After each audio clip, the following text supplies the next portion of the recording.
My name is Mahmoud Elhefnawy. I'm a local consultant, as you mentioned, is at NHS University Hospital of Liverpool Group. And today I'm talking about a case report and review of the perioperative management for anaphylaxis of indocyanine green during robotic anterior resection. This case is important because indocyanine green or ICG is being used more and more in surgery, particularly for assessing perfusion during anastomosis or sentinel lymph node biopsy. It is generally considered very safe, but on rare occasion, it can trigger severe anaphylactic reaction that can be life-threatening. This is particularly dangerous because under the anesthesia, the usual signs of anaphylaxis can be hidden. So in this presentation, I start by talking about the case, our management, and then talk more about the indocyanine green and the anaphylaxis. So our patient was a 58-year-old male who was presenting for elective robotic low anterior resection for rectal adenocarcinoma. He was having a previous past medical history of hypertension, otherwise fit and well, very active man, runs around 2 miles each day, no previous surgery, no known drug allergy. His preoperative assessment was unremarkable, basically ASA2. In theater, he came and we applied all the standard monitoring. We inserted the invasive arterial blood pressure as per the usual practice. Anesthesia was induced and maintained with TIVA. He was hemodynamically stable throughout the induction, didn't require any vasopressor. The initial part of the operation was completely stable, with good ventilation and cardiovascular control. And then when the surgeon asked to give the ICG to assess the perfusion, 5 milligram were given. And then within just a couple of minutes, the patient started to develop profound hypertension, tachycardia, oxygen desaturation. And because the patient was covered with the surgical drapes, we couldn't see any skin change, but the sudden collapse suggested acute anaphylaxis. Those were the vital sign reading. At that time, it dropped significantly. The blood pressure, the heart rate started to go up to 130. Acute desaturation, and the end tidal went down to 2.7 kilopascal, which is a very early marker of cardiorespiratory distress. So the presentation was cardiovascular collapse, and when we removed the drapes, there was a generalized erythema, but there was no bronchospasm at that moment. But the cardiocirculatory collapse, I think the first thing to think about is anaphylaxis, especially it was immediately after the ICG. So we on the ICG stopped straight away. Surgeon was informed, and we stopped the surgery. The patient was leveled, and we asked the surgeon to start immediately to undock the robot to allow the access. At the same time, we started the resuscitation by giving 2 doses of IV adrenaline, 0.2 milligram, 5 minutes apart. We continued management of anaphylaxis with hypocortisone, chlorpheniramine, increased oxygen to 100%, IV fluids, and then we inserted central line just in anticipation that the patient might need adrenaline IV infusion. The patient gradually improved after the adrenaline and the fluids. His blood pressure rose steadily and his oxygen saturation started to return to normal. Ventilation remained stable throughout and there was no bronchospasm. The surgical team were updated regularly, and by 20 minutes, the patient was stabilized. And since the resection had already been established and started, we decided that to continue with the anastomosis and continue with the surgery as the patient was more or less stable. The patient was then transferred to the ICU for close post-operative observation. His recovery was very uneventful, and he was discharged home after 7 days. Before discharge, we had a debrief about the event, explained everything, and we sent a letter to the GB, sent a letter through the NAP6 template for the anaphylaxis, and then we flag the electronic record clearly that he might have a possible ICG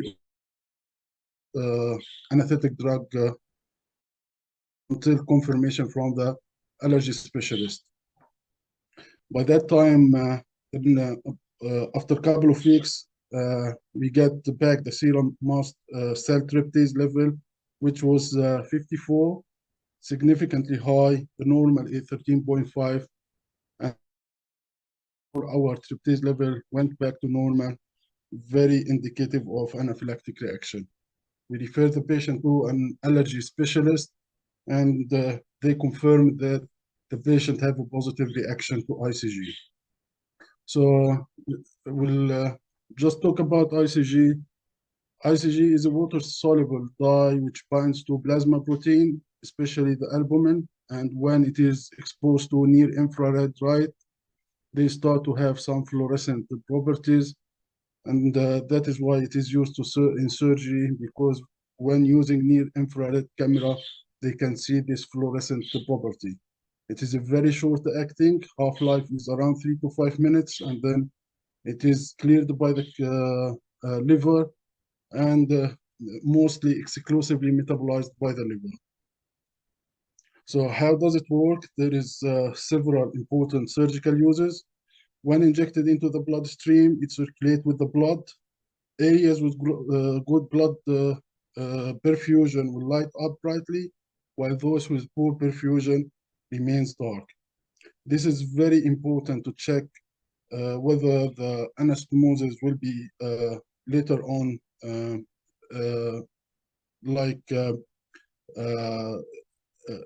is at risk of leak or not. Again, it is secreted in bile, so when it is given, the whole biliary tree become green, and it can be seen under the infrared camera, which identify the duct clearly and avoid its injury during any laparoscopic procedures. Sometimes they inject it into the lymphatic stream, and it travels to the sentinel lymph nodes, which allow them to see the lymph node and allow its excision without the need of any radioisotopes. Other mechanism of action that is taken up by some tumor cells, which allow its excision, like in hepatocellular carcinoma, and also during vascular aneurysm clipping or bypass, which allow immediate feedback on vessel patency after clipping. So as you can see, ICG is used everywhere in surgery, especially in our patient and during colorectal procedure to assist the perfusion and reduce the risk of anastomotic leak. ICG itself is supplied as a 25 milligram vial in a dry powder, usually reconstituted in 5 ml of sterile water to become 5 milligram per ml, and given at a dose of 2.5 to 10 milligram per injection. Can be given as multiple doses, and every time they give it, there is a risk of anaphylaxis. It starts after 30 to 60 seconds, and it should have an infrared camera, and that is why it is very common with the robotic systems, because they have this built-in near infrared camera. Usually it is very safe. The anaphylaxis rate is less than 0.05%, and also it causes transient green discoloration of the urine and should be avoided in severe liver dysfunction due to reduced clearance.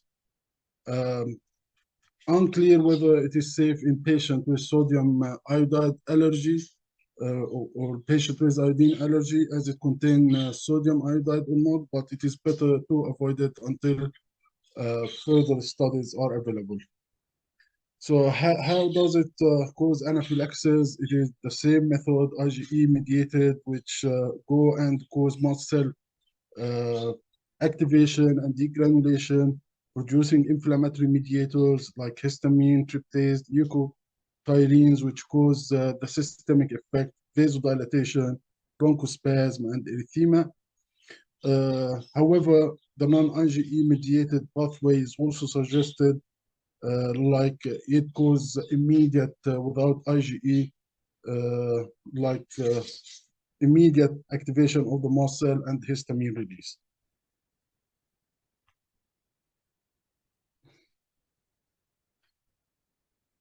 So the main diagnostic challenge that the patient under the surgery, usually they are covered, almost always covered to maintain their temperature, and therefore any cutaneous manifestation can be obscured, and therefore the end-tidal carbon dioxide can be used an early marker for as an indication of circulatory collapse, and then we have to exclude first any hemorrhage, any MI, any equipment failure.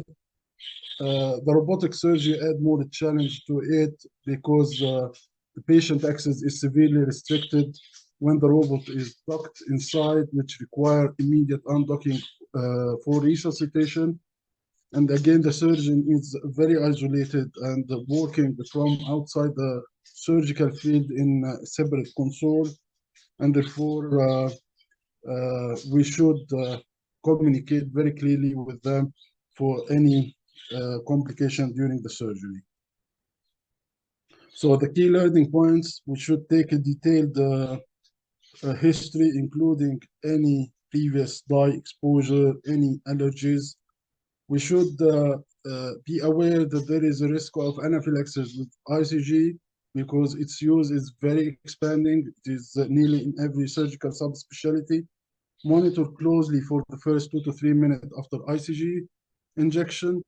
Keep the anaphylaxis protocol and trolley immediately accessible in these such cases. And it is very advisable for the centers which use the ICG to have like practice on how to do undocking and leveling of the patient immediately in case of emergency. So for a conclusion, the ICG anaphylaxis is very, very rare, but it is a life-threatening emergency. And without immediate recognition and aggressive management, there might be a catastrophe after the surgery. In this case, there was a good outcome because of the rapid recognition, immediate management, and good teamwork.